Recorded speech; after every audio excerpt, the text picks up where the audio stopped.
What happens when a soul is so pure, so fearless, so entirely given to God, that even death steps aside? This is not legend. This is not flowery Catholic poetry. This is history, faith, and the ultimate triumph of the human spirit. The Assumption of the Blessed Virgin Mary is the Church's bold proclamation that a woman, a real flesh and blood woman, was taken, body and soul, into the glory of heaven, not as a ghost, not as a vague spiritual presence, but in her entirety, her humanity, her womanhood. Why? Because her life was one long fiat, one unbroken yes. And when a person says yes to God with that kind of courage, heaven answers. This is the Assumption of Mary, when heaven reached back for the one who said yes, a moment that shook history, transformed our understanding of life and death, and revealed the eternal destiny of the faithful. Let's step into her story and see why her yes still changes everything.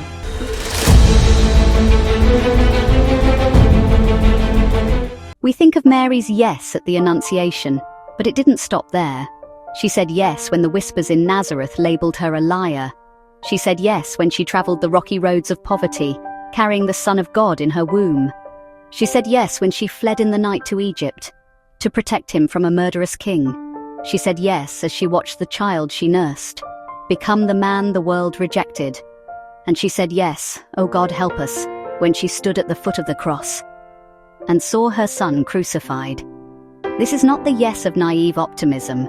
This is the yes of a warrior who fights not with swords, but with steadfast love. A yes forged in silence, in pain, in trust so deep it could not be broken. After the resurrection, she didn't demand recognition. She didn't take over leadership. She walked with the early church in quiet strength, her wisdom shaping the apostles, her prayer strengthening the faithful. And then, when her earthly life drew to a close, God did something no one had ever seen before. Her body, the very body that carried the Word made flesh, did not see decay. The flesh that cradled the author of life could not be claimed by the grave. The womb that bore salvation itself was lifted into eternity. The Church treasures the Assumption because it is our preview.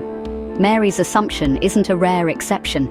It's a promise of what God intends for all who persevere in faith. It says your yes matters more than your resume. Heaven remembers the ones the world forgets. Your body is sacred, destined for resurrection. This life is not the end of your story. Glory comes not to those who seek it, but to those who surrender.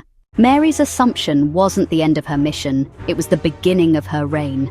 From the throne beside her son, she is crowned queen, not as a distant monarch, but as the mother who has never stopped interceding for her children.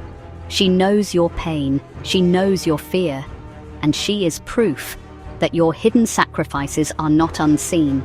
This is the power of a woman's yes, not the world's version of power, fame, domination, applause, but heaven's definition: unshakable trust, radical obedience, and a love that cannot be destroyed. Mary's Assumption demands a response. It asks us, will you say yes in your ordinary life? Yes, when the world misunderstands you. Yes, when the road is dark. Yes, even when it costs everything. Because the reward for such a yes is not survival, it is glory. The woman who once stood in Nazareth now stands in heaven, body and soul, still saying yes, still pointing the way home. Her life is our map, her Assumption is our hope. Mary, Queen assumed into heaven, pray for us. Comment below, what does Mary's Assumption mean to you? Like, share and subscribe if you believe in the unstoppable power of a surrendered heart.